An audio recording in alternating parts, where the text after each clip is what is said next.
y'all, Heretic here. Today in the Battlegrounds, we're going to be talking Menagerie. Now, a lot of people have been asking for this in the comments. They've been saying, you haven't done one in a while, do a Menagerie, stop doing the tribe builds, do Menagerie. We're going to give them what they want here, so get ready. We're going to jump right into it. Let us preface all this with, you don't start a game saying, I'm a Menagerie board. I'm turn one, going to put together this particular build and win. Please do not try to do that. Even if you somehow manage to get there, it's a fluke. It's not something you want to regularly try to do. Menagerie is where you're trying to put together a board and you'll use the Menagerie while you're trying to get together pieces, or you'll realize that you can just scale up what you have piecemeal and get a win out of that. It's usually a good way to finish second or third when you're like, well, there's no way I can win because I haven't found enough of any one tribe. And while the scaling's not great, at least this way I'm guaranteed a top 4 because I have enough scaling and enough good minions where it can work.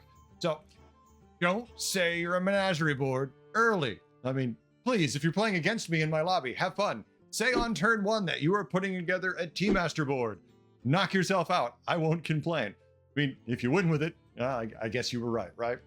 All right, we're going to talk minions now. Minions that you'd like to use in Menagerie. Now, these are the ones I have seen used to great effect, but that doesn't mean there aren't better ones or combinations I'm not mentioning because, well, it's Menagerie. Literally, Menagerie can be anything. It can be a combination of any minions. You don't even have to take good minions. You just take whatever the hell you find. And often in a Menagerie board, you'll find that you have some really good minions and some really good buffing, but you have a couple throwaway minions. And my advice to you is if you're in good shape, to cut those throwaway minions early as you can. Because if you have something that's really powerful in say 2 to 3 turns, but you have a decently statted minion now that doesn't do anything, in 2 to 3 turns, yeah, it'll have some more stats, but it also doesn't do anything. And many of the minions we're gonna cover here do a lot of things in addition to just having those stats. And you're gonna get a lot more value if you scale something that does something utility-wise. Let's, for example, use a Corrupted Myrmidon. Okay, what is its ability? Well, it just takes the stats you gave it and doubles them. Or if you golden it, triple them.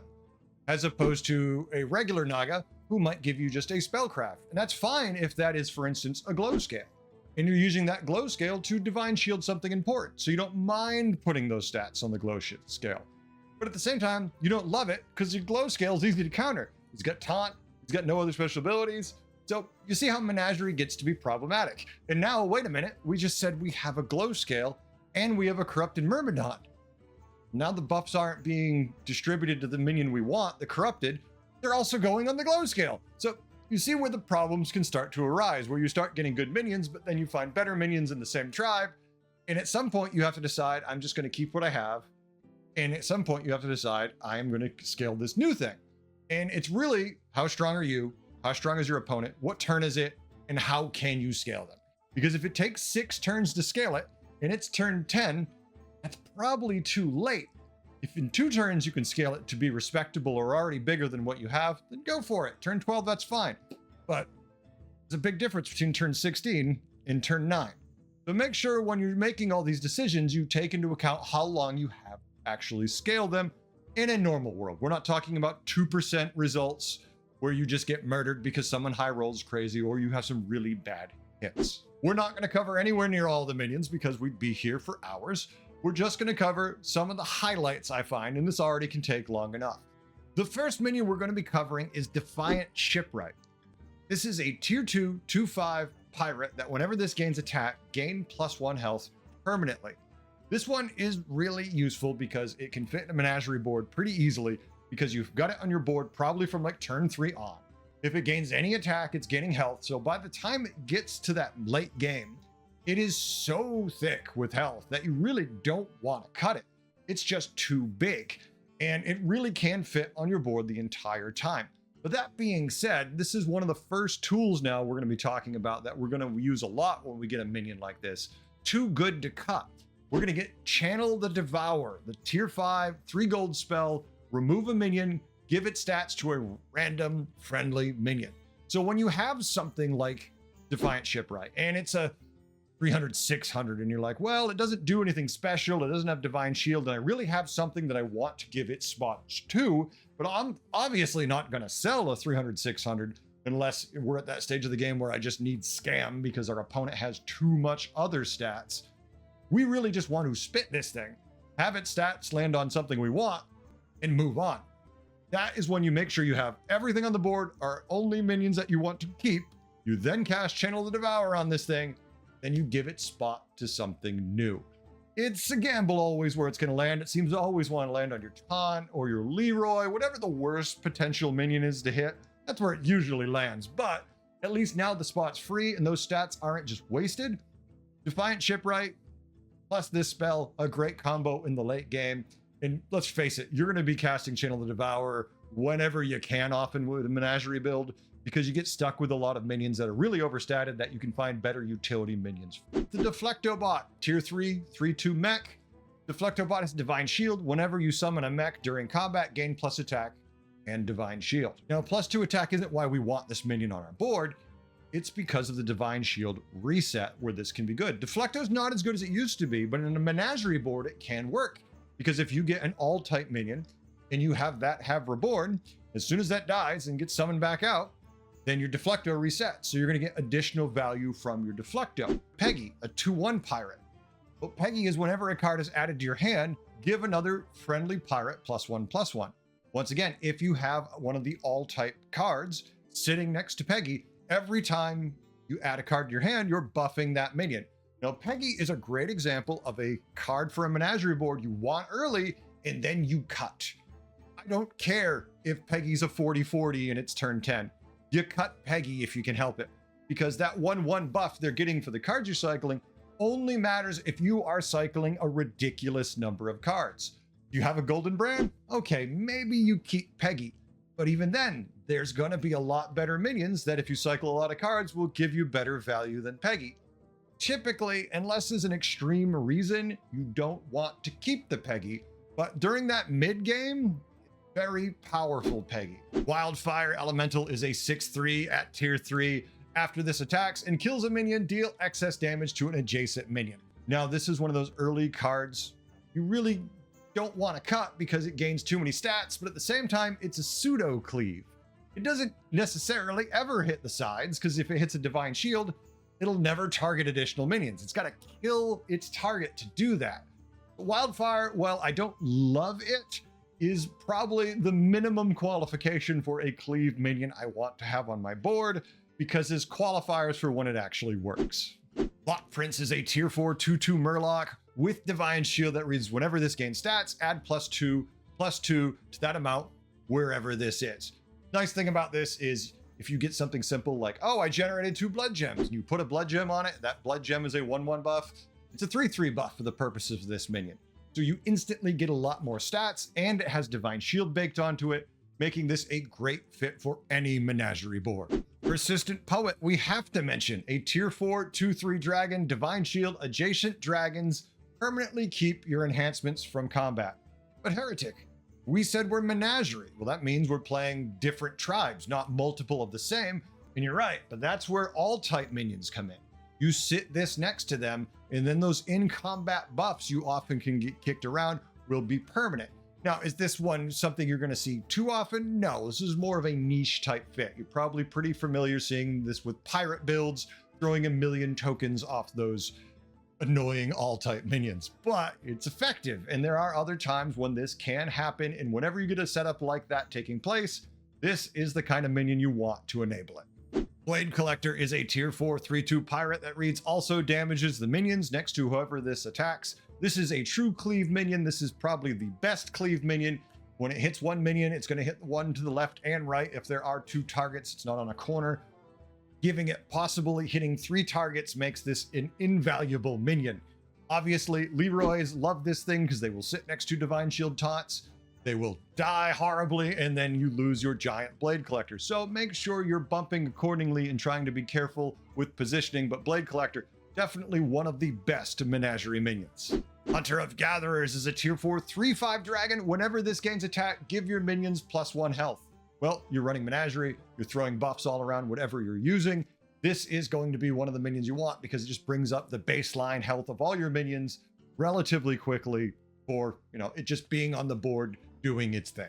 Jumping up to tier 5, we have the Dagger Spine Thrasher. This 4/8 Naga is whenever you cast a spell, gain Divine Shield, Wind Fury, or Venomous until next turn. Now, if you're playing a Menagerie board, typically you're only going to have one of these. You might run two because you don't mind it in this case, because wherever the stats are landing doesn't matter too much because you're using Divine Shield, Wind Fury, and Venom. So no matter how many stats they get, the Venom still does the job. Nice thing is when you golden it, you don't have to cast any more spells. The issue with this is every turn you must cast 3 spells until it's golden, or it won't get all these abilities. So you're going to know what kind of board you can actually use this on if the lobby's right for getting the maximum value out of this. But that being said, it is a very effective Menagerie minion. Charging Zarina is a tier 5 6/3 mech. Divine Shield, whenever you cast a tavern spell, give your minions with Divine Shield +3 attack. This one is a different type of Menagerie build. Basically, you don't care what tribe these things are from. You just run a bunch of Divine Shield minions, and hey, every time you cast tavern spells, this thing is gonna buff all of their attack. A little more niche with this one because you're looking for a specific type of minion and not just tribe-based, but very effective and a lot of fun if you like smashing people down with Divine Shields. Corrupted Myrmidon 4/4 Naga, start of combat, double this minion stats. There's not much to say. You just dump stats on this thing and it gets bigger. You triple it, it triples those stats. This is great for Quillbore lobbies. Move all your blood gems over to the Corrupted Myrmidon. Have a nice day. Dual Wield Corsair is a 4/7. Whenever you spend 5 gold, give 2 friendly pirates +4/+4. This is easy. You run this with all type minions and it throws a bunch of stats on itself and them. If you just have one all type in it, it's just going to sit there buffing those 2 over and over again. It's a simple thing. It works fine. Operatic Belcher, 5/2 Murloc Venomous. Death Rattle, give a friendly Murloc Venomous. Once again, you're going to run these with all type minions. Have it die first. They get Venom. Profit. Nightbane Ignited is an 8/6 Undead Dragon. Taunt, Death Rattle, give 2 different friendly minions this minion's attack. This is the kind of thing you want to dump as many stats as you can on. Have a Persistent Poet next to your alt-type minions. It throws the attack all around. It lands some of it on your alt-types and then permanent attack. Not really a bad thing by any stretch and fits incredibly well in Menagerie with Divine Shield. Niazawa is a 7/6 beast. Whenever this attacks, deal damage equal to its attack to another random enemy minion. This is a cleave style minion also. The issue with Niazawa is you don't know where its attack is going to be. That second swing is random wherever it hits. That's also the benefit of it because people can't defend against this. There's nothing they really can do positioning wise. Yeah, they can Divine Shield their board. They can do other, silly stuff like that, but this can hit anything. It doesn't care. It's just going to randomly hit one of the other minions and hopefully kill it. Take out that Titus weighing back, nowhere near anything, just because it got lucky on the swing.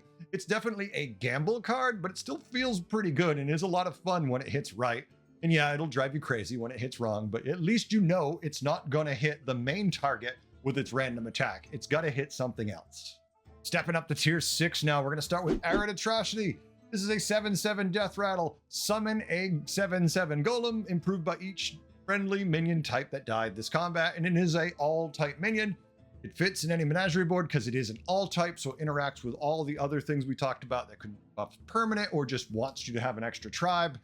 Arid's an easy fix anywhere. I typically like Arids early, and then later I want to cut them. But this thing can absorb so many stats and different abilities and just be a good trigger for you that it's often worth keeping in the right Menagerie build anyways. One-amalgam Tour Group is a 6/7 all. Whenever you play a card, give friendly minions of its tier or lower +1/+1. This can be a buffing machine.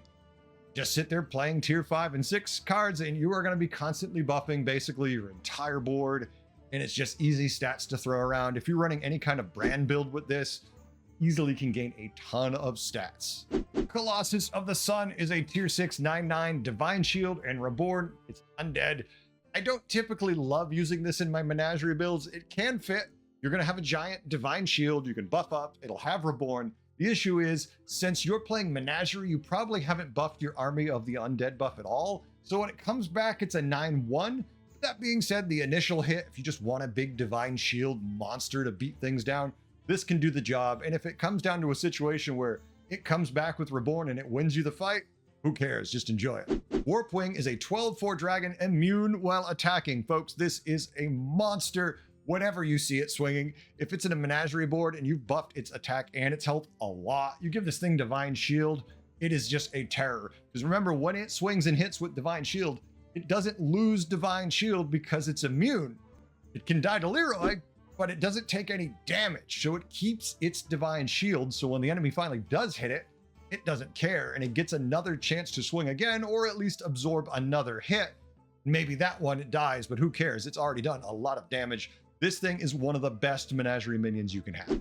Holy Mackerel is an 8/4 mech Murloc. Divine Shield after another friendly minion loses Divine Shield, gain Divine Shield, makes this a must for menagerie. It is a dual tribe card. Since it's in both mech and Murloc, odds are you can find a spot for it on your board. And that ability to reset the shield and then buff it ridiculously with Menagerie makes it an absolute must for late game Divine Shield Menagerie boards. Neon Agent is a 4/5 Murloc. Divine Shield, Wind Fury. Whenever this attacks, get a random Battlecry minion. Well, if you're playing Menagerie, you probably have lots of random minions anyways, so this thing is a great fit because it's often going to be buffing them. Only time I don't like Neon Agent, word of warning, is if demons are in. Because a lot of those demon battle cries do damage to you. And if you don't happen to have a way to prevent it on that board, and you usually don't in a menagerie board, this can be kind of painful because it either takes up spots in your hand, or you have to wait till you find one of these cards that prevents the damage, have space to play that, and then have space to cycle through these other cards, which you can do when you get the right triples, but you've already got busy turns at that point, and that is really hard to pull off. So Neon Agent demon lobbies can be problematic. Salty Hog is a 5/13 Quillbore pirate. Whenever you add 3 cards to your hand, give your other minions +1/+1 is decent. Not the best card for a menagerie build, but if you are playing a brand style build once again and you are cycling a lot of cards, this can be a lot of stats. Stepping up to probably the only entry to tier 7 for me is the Obsidian Ravager. Now, this is a 7/7 dragon. Whenever this attacks, deal damage equal to its attack to an adjacent minion. Now, it's going to hit the right or the left. If it's gold, it's going to hit both in addition to its main target. Now, it is a cleave style ability. I do like that you can buff it a lot. This is probably the best one I'm going to have on my menagerie board. Obviously, there are other ones that can fit from tier 7, but a lot of them either aren't great or buff cards that we just cycle through, or just not really things you want to have compared to some of the other ones in their tribe. The tier 7s, for the most part, are situational and for the most part, realistically not that good anymore. This one being an exception if you have time to buff it. All right, we're done with the hard part. I've covered all the optimal minions. Now it's time to cover the minions that enable Menagerie. As always, just remember, you're not trying to play Menagerie at the start of the game. You just happen to find your way there because you don't find a normal build and you have pieces and parts like this that work well together. With dual type cards having been added to the game, it makes it a lot easier to pull off a lot of these Menagerie builds. So just make sure you have a good mix of minions when you start finding yourself go this way, and cut minions when it's appropriate to put in better minions. We're going to start with the Lightfang Enforcer. This is a tier 5, 8/8. At the end of your turn, give a friendly minion of each type +4/+4. One's easy. Typically, you triple into this early, say turn 7, 8, and all of a sudden you're like, oh, well, I've got like 4 different tribes. I'll use this for tempo till I find a normal build.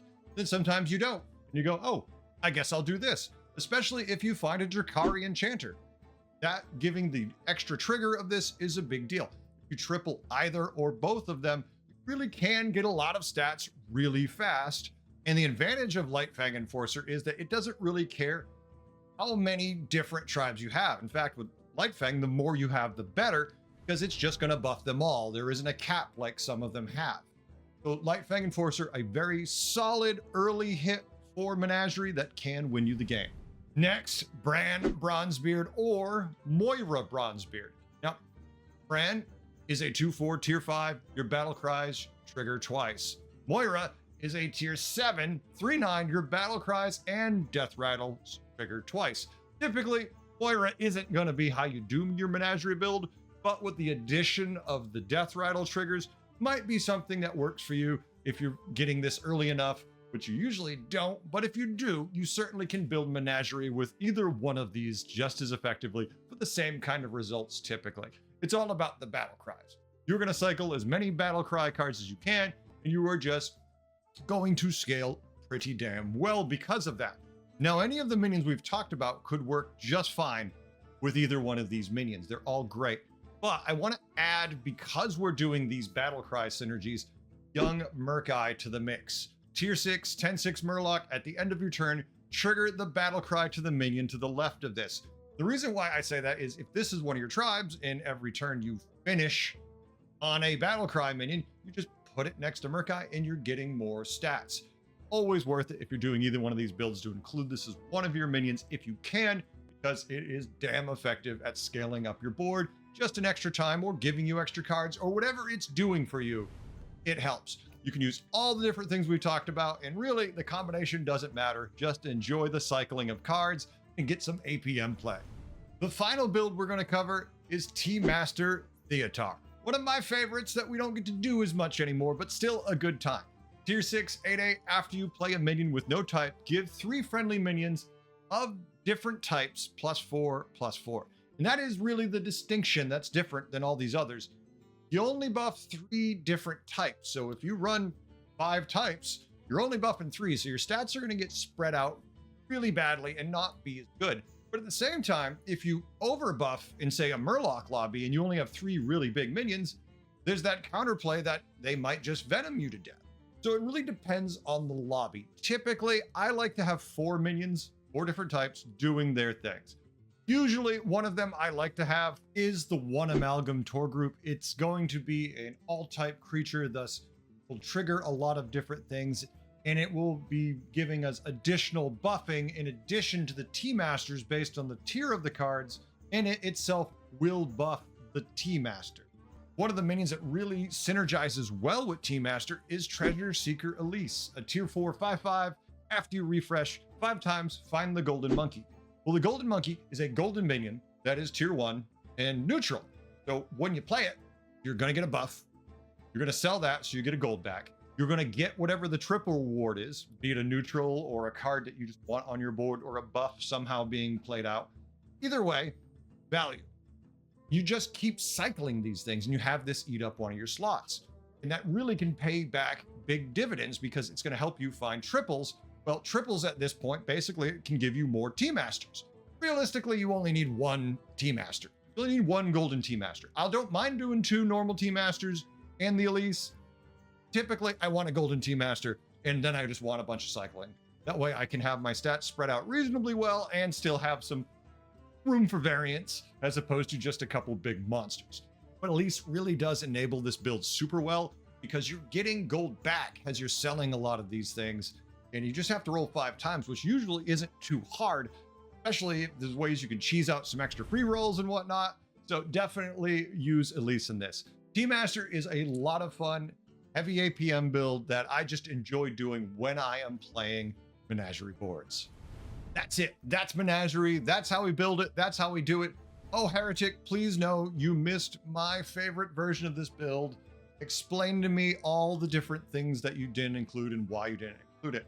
That's simple. If I put every combination, we would be here longer. Well, I'd be here longer than you'd ever watch this video because it would be at least 4 hours long. Let's not have that. Let's keep it short and sweet. I'm already rambling, right? We want to include what we can, but if you have things that I've missed or combinations that maybe I overlooked or just decided to cut for time, leave a comment. Let me know what you think. Tell me about these builds. You're going to help the community learn new things too, and that's never a bad thing. Sometimes I just miss shit too. It's very possible. But that's it. We've covered what we can. Thanks for watching all. I hope you learned a few things and you had a good time. Please, if you can, like, subscribe, all that good stuff. It really does make a difference. Thank you very much. I'll catch you in the Battlegrounds. Later.